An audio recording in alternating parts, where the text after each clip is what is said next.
We're starting today with the news that the government is set to introduce tougher sentences for misogynistic behaviour. Under the plans, attacks on women motivated by misogyny would become aggravated offences, carrying a prison sentence of up to 2 years, bringing it in line with racism and homophobia. So is it a good thing we're getting tougher on misogyny? Does seem to be a big problem, Colleen. Do you think this would stop it? No. No. It is a big problem, and I'm glad that it's more out in the open and we are all saying it's not acceptable. But trying to do it this way, I don't see how it can work. First of all, how are they going to police that? I mean, like, the police haven't got enough to do, and the paperwork. We're also being constantly told, well, there's no room now in prisons. We're running out of room, so we're going to have to lessen some crimes so they don't spend it in prison. And also, how is it going to go if you even go to court with it? Well, he said this to me. He goes, no, I didn't.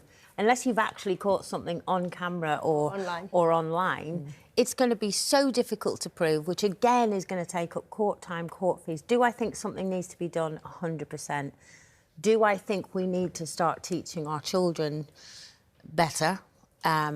Yes, and how we behave in having discussions about it. Having discussions about it with our sons, and also, for me, you know, it has been said, well, you know, they should teach it in schools, and we can't keep getting them to teach things in school. And I think stuff like this has to come from the home. And I think a lot of this stuff can be learned behaviour. You know, if you've got a dad who's very disrespectful to your mum, or you know, I think we need to be aware of that. So I think there are ways around it. I think it's great that it's out in the open, but trying to bring out laws and prison sentences and all that when it's so hard to get anyone a prison sentence at the moment anyway. I mean, it could be a deterrent, I suppose, couldn't it, Janet?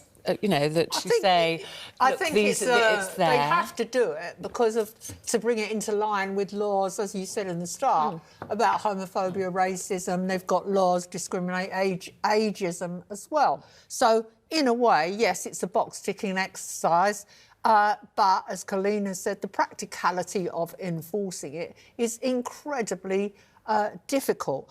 What concerns me more is that the government doesn't seem to have joined up thinking, because while we all really care that women are treated with the respect they deserve, as Colleen has pointed out, it's a generational change too, that our great-grandparents and their great-great-grandparents, there was a lot more domestic violence in the home that nobody talked about, that was completely accepted back then, and men would say at the same time how they totally respected women out in public.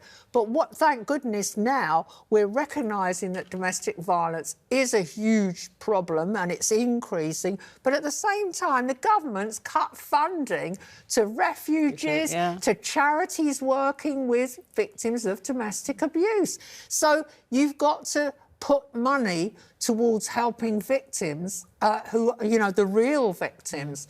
But the thing is, I suppose you've got to say, how do you prevent them from becoming victims?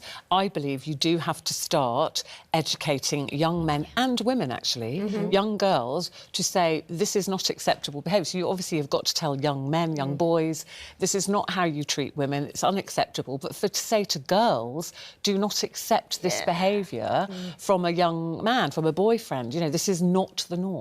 And actually, I think things like the dramas of adolescence, they've had a big storyline on EastEnders with Joel, where his father is trying desperately hard to stop him behaving like this. Most of his influence has been from online. A lot of online misogyny that these young men are watching. So I think you do have to catch it very young and hope it doesn't get to the point where they have to have a law against it, and you're protecting women from the get-go and young girls. I agree. I feel like everybody's correct. It's not just a school thing. It's not just a home thing. It's not just a TV thing. It's a cultural thing. I think as a society, we need to start creating cultures where we actually teach that this is not how men are supposed to treat women. And women, if this is happening to you, speak out as much as possible. And like you said, Jen, and I think in the 1920s, that happened all the time. There was so much domestic violence, but nobody was talking about it. Now we're a lot more liberated, we're a lot more educated, and we're a lot more vocal. So we need need to continue talking about it. I mean, you've got a very young daughter. Yeah. But as she's growing up, I mean, I presume this is something that it would be very important to you to make sure she sees a good role model in her father. Yes. How he speaks to you, how he treats you, and generally instilling in her that, you know, we deserve respect, we're equal to men. Yeah, I want her to see a good role model. I want her, I'm desperate for them to have a brilliant relationship, because I want her to know if this love that I'm in, this relationship, doesn't feel like the love that I have with my father, opening doors for me, buying me flowers, saying you're beautiful, telling me I'm clever and I'm brave, that's not the one. I'm trying to...